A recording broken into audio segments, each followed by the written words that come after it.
Bienvenidos al informativo de Magnificat.tv, dedicado a ofrecer noticias de la Iglesia. Es miércoles 16 de enero de 2019. Comenzamos. En el discurso dirigido al cuerpo diplomático acreditado ante la Santa Sede, el Papa ha vuelto a lamentar la colonización cultural a través de la ideología de género. El presidente de los obispos venezolanos ha descalificado por inmoral e ilegítimo el nuevo mandato como presidente que ha asumido Nicolás Maduro. La diócesis norteamericana de Pittsburgh ha puesto en evidencia al cardenal Well, que negó conocer las fechorías del ex cardenal McCarrick. La Iglesia Católica en Polonia no solo no está en crisis, sino que cada vez van más católicos a misa, con diócesis donde practica más del 70%. El cardenal Miller ha rechazado que sea el clericalismo la causa que ha llevado a algunos sacerdotes a abusar de menores de edad.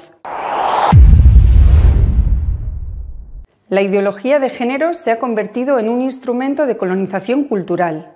Así lo ha denunciado el Papa en el discurso al cuerpo diplomático. El Papa ha dirigido el tradicional discurso de Epifanía al cuerpo diplomático acreditado en la Santa Sede. El Vaticano mantiene relaciones diplomáticas con 183 estados, además de la Unión Europea y la Soberana Orden de Malta. De ellos, 89 tienen embajada ante el Pontífice. El Papa hizo una extensa intervención que implicó alusiones concretas a países en situación complicada: Siria, Nicaragua, Venezuela, Congo, Corea del Norte, referencias a los problemas migratorios y medioambientales, una valoración del acuerdo firmado con China para el nombramiento de obispos y 2 referencias a la ideología de género. En su discurso, el Papa citó entre las causas del fracaso en las relaciones entre los estados la creciente preponderancia en las organizaciones internacionales de poderes y grupos de interés que imponen sus propias opiniones e ideas, llevando a cabo nuevas formas de colonización ideológica, no pocas veces sin respeto a la identidad, la dignidad y la sensibilidad de los pueblos. También se refirió a los abusos cometidos contra menores. La Santa Sede y toda la Iglesia, dijo, se están comprometiendo en combatir y prevenir tales delitos, así como su ocultación, para determinar la verdad de los hechos en los que estén envueltos eclesiásticos y hacer justicia a los menores que han padecido violencias sexuales, agravadas por abusos de poder y de conciencia. No podía haber sido más claro y contundente el presidente de los obispos de Venezuela a la hora de descalificar al presidente Maduro, que ha vuelto a asumir el cargo. El presidente de la Conferencia Episcopal de Venezuela, Monseñor José Luis Azuaje, afirmó que la historia dará su veredicto sobre la toma de posesión de Nicolás Maduro para un nuevo periodo de 6 años, pero advirtió que el desempeño del mandatario se ha hecho ilegítimo y moralmente inaceptable, pues sigue llevando al país al despeñadero. El 10 de enero, Maduro tomó posesión de su segundo periodo como presidente, que debe durar hasta el 2025. Sin embargo, más de 40 gobiernos han anunciado que no lo reconocerán como mandatario por las dudas que rondan en torno a la legitimidad de las elecciones del 20 de mayo de 2018, en las que hubo un alto ausentismo y no participó gran parte de la oposición. Monseñor Azuaje denunció que en Venezuela siguen los grandes índices de pobreza, de hiperinflación, corrupción que, entre otras cosas, ha causado el colapso de las instituciones de salud y la migración de millones de personas. Además, existe una mayor amenaza y represión, una violencia incontrolable que ha dejado más de 20.000 personas asesinadas en el año 2018. También hay centenares de presos políticos, civiles y militares que claman justicia.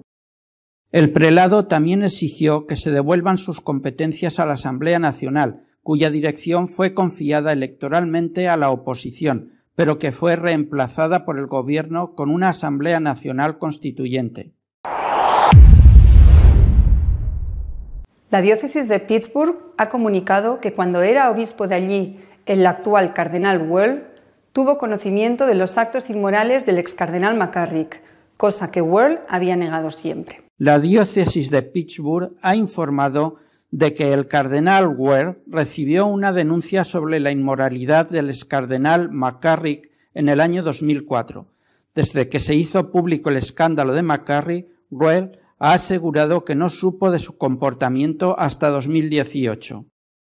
El cardenal Whorl envió la denuncia que recibió sobre el excardenal McCarrick en 2004 al nuncio apostólico en Washington, según confirmó la diócesis de Pittsburgh. Un portavoz de la archidiócesis de Washington, de la que Whorl es administrador apostólico, confirmó a que se le presentó a Whorl una denuncia contra McCarrick, mientras aquel era obispo de Pittsburgh, como parte de una queja presentada por el sacerdote Robert Ciolek, hoy secularizado. Precisamente el cardenal Whorl es mencionado en la carta que Monseñor Carlo Viganò hizo pública y en la que asegura que el Papa Francisco conocía la inmoralidad del excardenal McCarrick. Según Viganò, Whorl estaba enterado de todo, aunque lo negara. Lo que se acaba de saber ahora le da la razón. Polonia no solo sigue siendo católica, sino que cada día lo es más. En contra de lo que sucede en otros países, ha aumentado el número de fieles que va a misa. Según el último estudio del Instituto de Estadística de la Iglesia Católica en Polonia, el número de polacos que acudieron a misa dominical en el 2017 se incrementó un 1,6% respecto al año anterior. También aumentó en 1% el número de fieles que comulgó. Los datos recopilados por el estudio indican que, durante el recuento anual de fieles en las parroquias, en 2017 el 38,3% de los católicos bautizados participaron en la misa dominical, mientras que el 17% comulgaron habitualmente. En 2016 estas cifras fueron del 36,7% y del 16%. El índice más alto de católicos practicantes se registró en las diócesis de Tarnów, 71,7%, el más bajo en las diócesis de Kamień y Łódź, 24,6%. Otros datos de interés son el número de bautismos, que aumentó, mientras que el número de confirmaciones y matrimonios se redujo. Polonia contaba a finales de 2017 con un total de 24.917 sacerdotes incardinados en diócesis, que atendían 10.392 parroquias.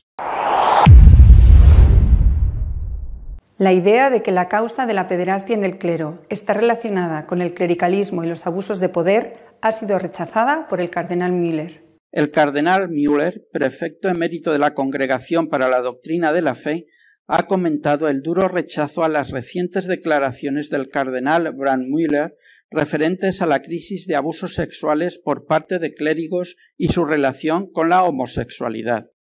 Mientras Müller rechaza la idea de responsabilizar a todos los homosexuales de la crisis de abusos sexuales, insiste en que no se puede ignorar el hecho de que más del 80% de las víctimas son varones. El cardenal alemán también rechaza la idea de que la crisis de abusos haya sido provocada por el celibato o las pretendidas estructuras de poder eclesiales. Estos abusos no son abusos de poder, sino más bien es el poder el que es usado para gratificar los propios deseos sexuales desordenados. Müller afirma, sin embargo, cuando un adulto o un superior abusa sexualmente de alguien que se le ha confiado a su cuidado, su poder es sólo el medio del que también se abusa para sus malvados actos y no su causa. Hay, por lo tanto, un doble abuso, pero no se puede confundir la causa del delito con el medio y la ocasión para su realización, y así poder descargar la culpa personal del infractor en las circunstancias, la sociedad o en la Iglesia. Hablar del clericalismo o de las estructuras de la Iglesia como la causa de los abusos sexuales es un insulto a las muchas víctimas de abusos sexuales fuera de la Iglesia por parte de personas que no tienen nada que ver con la Iglesia ni con los clérigos, dijo. Nuestro editorial de esta semana está dedicado a comentar las palabras del presidente del episcopado venezolano que ha declarado ilegítimo e ilegal el gobierno de Maduro. Venezuela otra vez, y otra vez por desgracia, por malas noticias, aunque también hay cosas buenas en ese desdichado país. Vamos a comenzar por las malas. Esta semana ha tomado posesión, ha renovado, tomando posesión de nuevo de su cargo el presidente Maduro. Una toma de posesión fraudulenta para un presidente fraudulento. De tal forma que no ha podido hacerlo delante del Parlamento porque los parlamentarios se han negado a ello. Ha tenido que hacerlo delante de una comisión de jueces nombradas por él. Y además una toma de posesión que ha sido boicoteada por prácticamente la comunidad internacional. Por ejemplo, los 14 países del Grupo de Lima, el día de la toma de posesión rompieron relaciones con él. Solamente han estado pues los de siempre, el Grupo del ALBA, es decir, Cuba, Nicaragua, Bolivia, y luego sus valedores internacionales, pues Rusia, China, Turquía. En Rusia, que se las da de ser el defensor del cristianismo en el mundo, está en Venezuela apoyando a un dictador y a un dictador sangriento. Pero no todo va mal, no todo va mal en ese, repito, en ese querido país. No todo va mal porque, por ejemplo, en ese país hay una iglesia excepcional.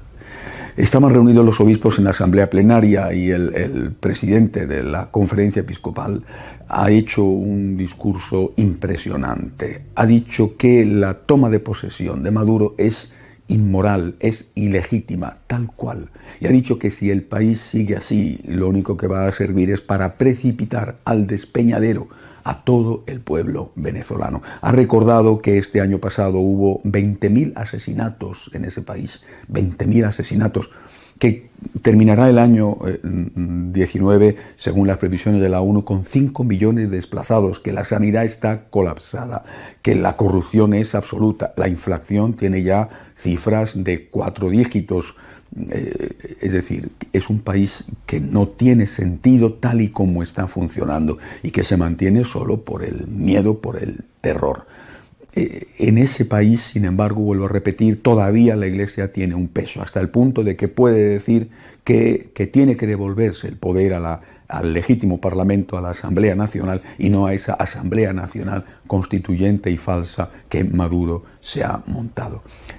Esto no lo destacan generalmente los medios de comunicación, es decir, hablan de las cosas malas de Venezuela y además hablan poco, tendría que hablarse muchísimo más. Esta semana sí se ha hablado un poco más porque ha sido la toma de posesión de Maduro, pero no se habla de lo que la Iglesia Católica está haciendo allí y de lo que está haciendo la Iglesia Católica en los países vecinos. Pienso, por ejemplo, Monseñor Ochoa en Cúcuta. El trabajo extraordinario y espectacular que está haciendo, dando de comer todos los días a miles y miles de refugiados venezolanos que cruzan la frontera y van a esa ciudad colombiana. Lo que están haciendo los obispos ecuatorianos, incluso los de Brasil, aunque la frontera con Brasil pilla lejos de las grandes urbes del país. Nos encontramos, por lo tanto, ante una iglesia que sí está dando la cara por su pueblo. Por amor a Cristo y por amor a su pueblo. No ha huido, está al lado de la gente que está sufriendo. Esto hay que destacarlo, es justo destacarlo y además es un motivo de esperanza. Cierto que los obispos venezolanos o los curas venezolanos no son los únicos hombres de bien en Venezuela, pero creo que mientras existan personas así, personas como estos obispos, personas como estos sacerdotes, Venezuela tiene esperanza. Venezuela es noticia por las muchas cosas malas que pasan en ese desdichado país. Pero también es noticia porque hay gente que ama a Cristo y que está dispuesto a dar la vida por Cristo y por el pueblo. Esos son hoy los que podemos presumir en la Iglesia Católica. En medio de tantas malas noticias podemos decir que en Venezuela hay obispos, en Venezuela hay sacerdotes que aman a la gente. Estos son auténticos ejemplos de los que los católicos podemos presumir porque merecen la pena. Rezamos por Venezuela, rezamos por ese querido y desdichado pueblo. Hasta la semana que viene, si Dios quiere. Si desean estar al día de lo que va sucediendo en la Iglesia, pueden hacerlo en nuestra página web de noticias católicosonline.org. Hasta la semana que viene, si Dios quiere.